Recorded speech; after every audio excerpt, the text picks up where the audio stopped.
This is our vocabulary video for Chapter 3 of Greek Word Studies for Everyone. So I will read through the vocabulary and comment a little bit on it. So here's a word, akuo. You should make a vocabulary flashcard. Yes, there is a website, gntvocab.com, that you can use the free digital flashcards there if you want, gntvocab.com. But I really think for most of you, making a physical flashcard and writing on one side of it, akuo, and then writing on the other side, I hear, listen to, obey. How are you going to remember what this word means? Well, you could just keep saying it over and over, but if there's an English derivative or cognate, like acoustics, it's a lot easier to learn the word by tying it to a word in English that is derived from it. So say with me, akuo.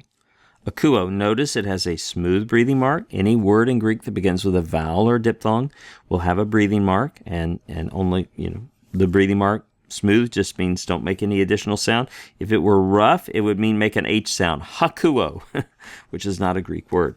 The accent, I'll remind you, the accented syllable tells us to stress that syllable. Akuo, akuo, akuo. All right, let's say the next word, gnosko, gnosko.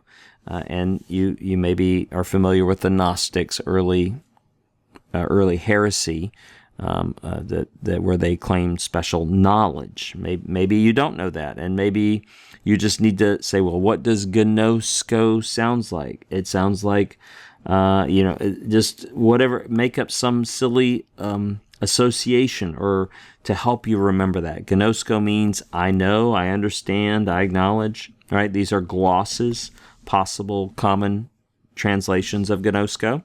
Say with me, grapho, grapho. Right, we get the English derivative graphics from that. Grapho means I write. This whole word, just so you know, includes that I in there. So grapho means I write. We're not learning this in this class, but grapho, graphes, graphe. Greek is interesting in that it includes the subject information in the verb. So grapho means I write. Graphes means you write. Graphe means he writes. So you can see how the little things are changing on the end of the verb to communicate, whether it's a you or an I or a he. Say with me, eimi. Eimi means I am or I exist. Eimi. Erkomai means I come or go.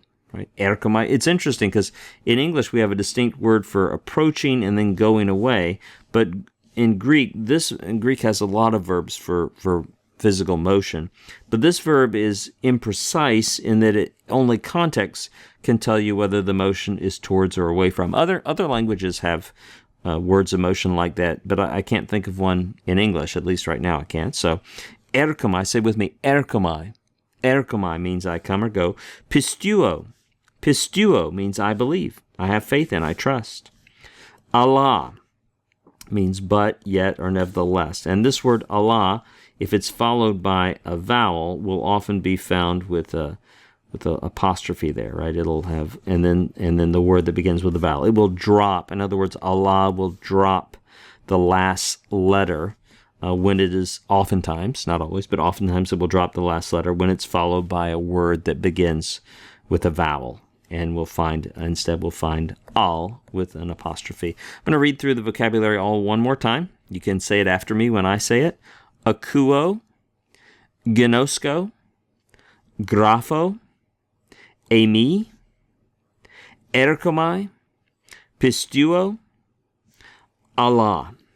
All right, you need to be writing these out along with your old vocabulary, saying them, looking at them, speaking them, dancing them.